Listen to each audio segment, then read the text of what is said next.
5. Curry hits a three. 4. Just for the try. Deep left field. 3. Patrick hit by Watt. Sack number 10. 2. Messi with a record-breaking goal. 1. Welcome to BSS Sports. Now, here are your hosts, Steve and Trevor. Good afternoon and welcome to another edition of BSS Sports. My name is Steve Schill with the ever lovely Trevor Struthers.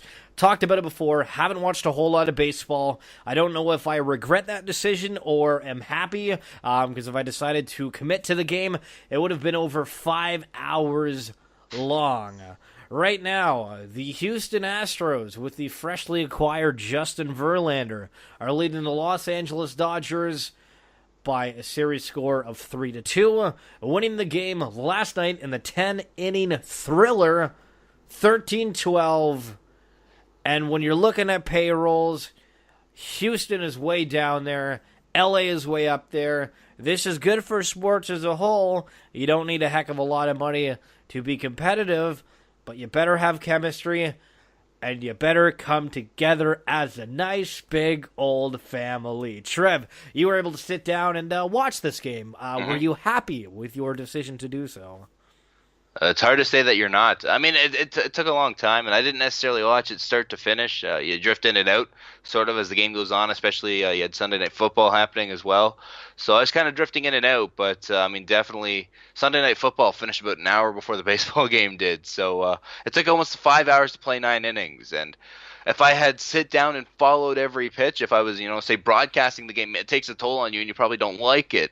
But, I mean, when you're able to drift in and out and tune in at the end, I mean, it was a crazy baseball game. They're at, like, a record at this point, or if they've tied a record if they haven't passed it yet, for most home runs in a World Series. And, well, we're only really through 5 games to this point. So Houston has a chance to close out in 6 now after that big win. But, I mean, let's not rule out the Dodgers either. The crazy thing about that, there wasn't a 13-12 game all season in Major League Baseball, and it happens in the World Series when the starting pitchers in this game were Clayton Kershaw and Dallas Keuchel, so basically the aces of each staff. And you mentioned Verlander. I mean, hey, the Astros now have a chance to close out the World Series with Verlander on the hill now in Game 6, so pressure's on for the Dodgers. There's no doubt at this point now you got to win out if you want to win the World Series. And Houston, some people thought Houston would be rolled over here by the Dodgers and their massive payroll and their amount of talent.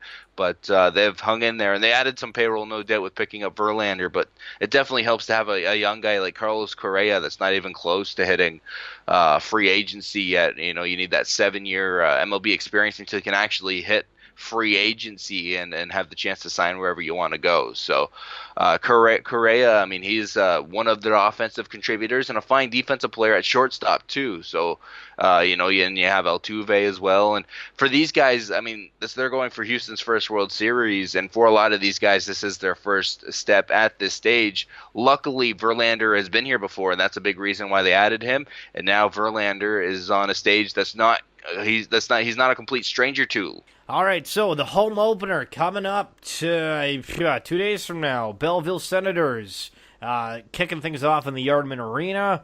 We're looking at Ethan Werrick as one of the players to watch if you end up going down to that game. He's got 6 points for the team, which is the highest. But, I mean, looking up and down this roster, I think the big thing is, like, there's not much production happening. We're not scoring a whole lot. I mean, we're letting in just as many, if not more, most of the time than we're scoring. The team's cool. Like, we got the team, but subjectively looking at it, is just going to go anywhere throughout the season. Yeah, 27 goals in 9 games. They've given up 31. So, I mean, no doubt it hasn't been an outstanding start for the Belleville Senators. But when you play your first month of hockey on the road like they've had to, I mean, obviously they're the only team that in the league this year that has had to. It's going to complicate things. They're averaging 3 goals a game. Like I said, not great, but they do have the potential to get some good goaltending. We've seen good goaltending from a guy like Danny Taylor, who is a notorious career AHLer, and at times the Hamburglar stepped in there, Andrew Hammond, and we saw what at times he can be able to do. With that being said, Andrew Hammond, apart from that run, is kind of at the same level of a Danny Taylor. So the goaltending overall isn't great, but up front, goal scoring wise, I mean, Philip Chalapik with the overtime winner the other day against Manitoba, and they win the game the day before in Manitoba in a shootout as well. So some close calls, but they're finding ways to come out on top to finish out that road trip 500. And now they get a big addition, potentially here in Colin White.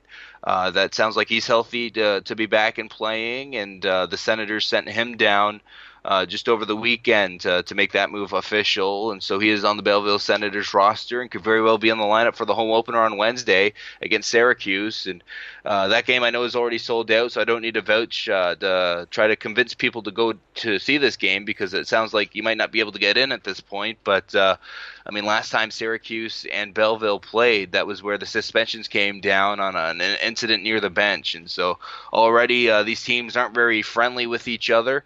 And they'll have a chance to continue a potential season-long rivalry on Wednesday night at what should be a fun night at the Yardman Arena. So, Belleville themselves are on a 2-game winning streak, which is good going into the home opener. But the other thing to mention is we are tops in the league for penalty minutes. And obviously that's not going to suffice down the road. Trev, do you think these are more like fighting majors, or do you think in general that we're just getting a lot of penalties?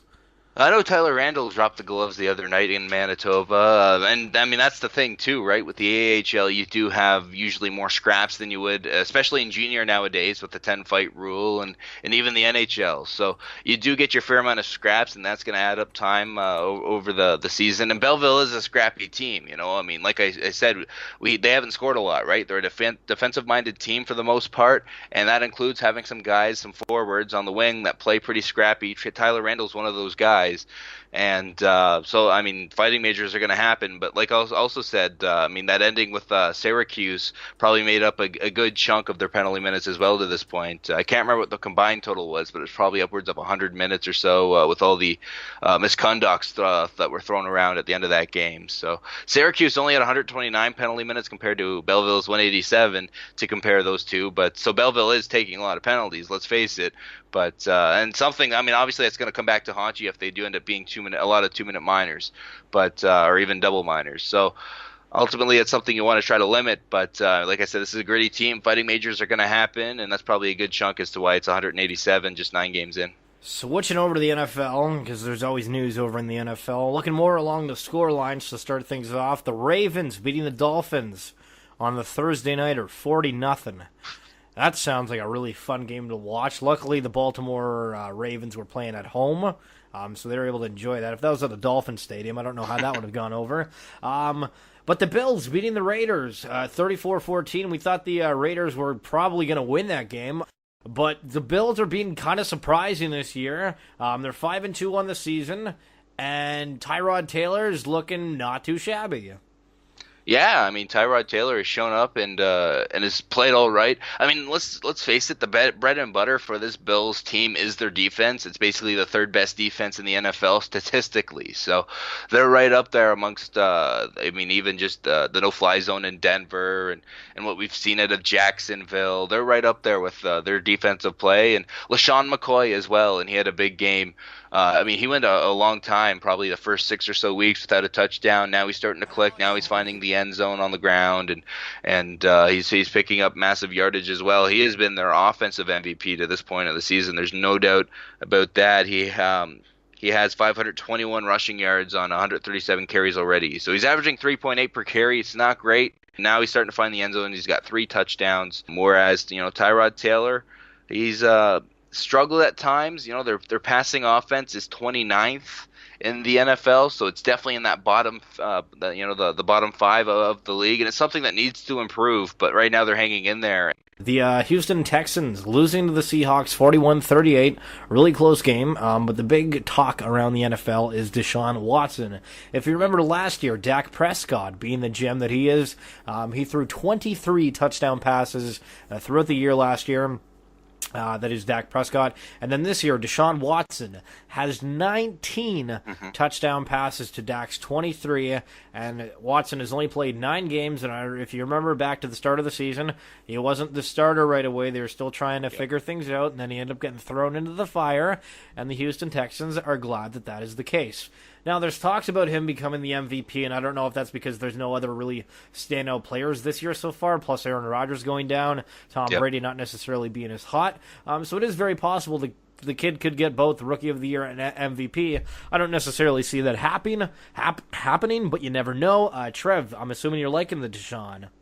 To this point, it's hard not to make the argument for Rookie of the Year. And because he's been on my fantasy team, I obviously have been keeping a close eye on him. Really, the only competition I think for Rookie of the Year would have to be Kareem Hunt, which definitely was the favorite out of the gate. He had that great game against the Patriots. It hasn't necessarily disappeared. Leonard Fournette as well is a guy running back-wise that should be also in that conversation. But when it comes to quarterbacks and Rookie of the Year, it's kind of a one-man race to the degree that it seems like Deshaun Watson's the guy. And, you mentioned the 19 passes. That's an NFL record for a rookie at this point in the season. So if he continues to keep rolling like this, and Seattle was his first real test, and he did struggle throwing 3 interceptions, one of which a pick 6. They lose that football game, but ultimately his overall personal performance, he really shined, especially late in that football game. Really rallied the points up as it went on fantasy wise, and found ways to the end zone. Hit Will Fuller for a couple of touchdowns, and he was thrown into the fire, but he seems to have clicked. He had that chance to warm up before getting this first real test, and he has flourished in this position, and it really makes Houston an interesting team moving forward as well. Obviously without J.J. Watt's a big loss on their defense, and their defense isn't as great as it could be due to the injuries, but it's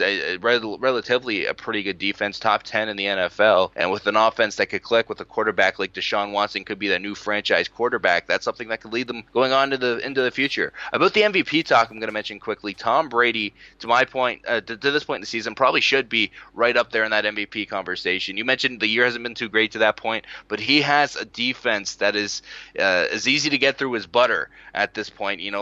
Really the only great game they had was against Atlanta the other week, and Atlanta is an offense that has struggled immensely so far this year. Julio Jones, I believe, just still has the one touchdown. He scored his first touchdown in that game. So the Patriots have a very underwhelming defense, which obviously puts more pressure on the offense and Tom Brady to put up the points. So we got about 2 minutes left here on BSS Sports. You're listening here on 91X, and the big fight, if you are older, I don't even know. Like, if you watched the UFC probably 5-ish years ago, Michael Bisping, George St. Pierre were all, big names back in the day. Michael Bisping, the Dan Henderson fight, all that good jazz. But they're coming back at it. We haven't seen Michael Bisping versus George St. Pierre. George St. Pierre is coming back after 4 years away, and Bisping is the champion. And my big takeaway from this entire thing, I don't care about the side cards or anything. The UFC is like, hey, look at this. We're putting on Michael Bisping versus George St. Pierre. Fight probably should have happened 40 years ago. No big deal. The big issue I have with this is there's all these people who are trying to make their way through the UFC, and now George St. Pierre comes back. Sure, you can say, he's got seniority, but how is he fighting for a title fight after being away for 4 years? That's a lot of the things people are having issues with, but let's keep in mind one of Michael Bisping's more recent title defenses was against Dan Henderson, a guy that was had announced that was going to be his final fight and was like the 11th ranked fighter in the division. So overall, the division's not necessarily clean cut. It will be more so now, the middleweight division, now that you have an interim champion in that division right now. But right now it's Bisping St. Pierre, and for St. Pierre it's a chance to win the middleweight title. Obviously he made his bread and butter in the welterweight division at 170 pounds. Now that he's a bit older, it's a bit of an easier weight cut to go down to 185 for this fight, and so that's where he's going to be going up against Michael Bisping, that many opponents have considered a beatable champion, and that was a bit of a fluke win for Michael Bisping. And depending on the shape that George St. Pierre comes into this, this could be Bisping's toughest title defense to this point, with the other one being Dan Henderson. Dan Henderson did work on him, beat him up, but Bisping won on decision when all was said and done. But St. Pierre has a chance to go in there, do some damage. The issue is this is his first fight in about 4 years, like you said, so that's going to be the real thing, is to see if St. Pierre after this time is still the St. Pierre, the George Rush St. Pierre that we've known over the years, that has been basically the best welterweight champion the UFC has ever seen. I do want to mention quickly a couple other fights to keep an eye on the pay-per-view card going down on Saturday. Cody Garbrandt, TJ Dillashaw for the bantamweight belt. That is going to be a crazy fight. Those two guys, from all intents and purposes, whether it's promotion or not, dislike the heck out of each other. Dillashaw used to be at Garbrandt's camp, a bit of a falling out. You can look that up online. Big issues between the two teams, the two camps, and Dillashaw, Garbrandt finally get to go at it after their fight was pushed back this Saturday. And the other fight, Joanna Jacek, the women's strawweight champion, is basically the biggest champion in the UFC, the pound for pound best, I would say, even up there with Demetrius Johnson. I was going to use a word I don't know if I could use to describe her, but she is no doubt a bad mamma jamma, and she is going in there against Thug Rose Namajunas. That's going to be a huge fight because Rose has phenomenal submission ability and a chance to potentially finish Jacek. This will be a big test for Jacek, who is undefeated in her MMA career and has looked unbeatable. She fires her strikes so quickly. It's going to be a fast-paced fight. Not necessarily, obviously, big heavyweights going at it, but it will be a fast-paced fight with lots of strikes. All of Joanna's fights are, and it'll be interesting to see if Joanna can get through this one. I mean, obviously she goes in the heavy favorite, being as she hasn't lost yet, but Thug Rose Namajunas is somebody I've been high on for a while, and this is the one thing she needs to beat. She needs to be able to beat Jacek to become the champion. She has done everything to get to this level, and Thug Rose Namajunas is definitely no one to overlook going into the cage on Saturday. That's it for this edition of BSS Sports. Make sure to like us on Facebook and follow us on Twitter at BSS Sports, archiving all of our works on YouTube at BSS Productions. For Trevor, Struthers, and myself, Stephen Schill, we'll catch you next Monday.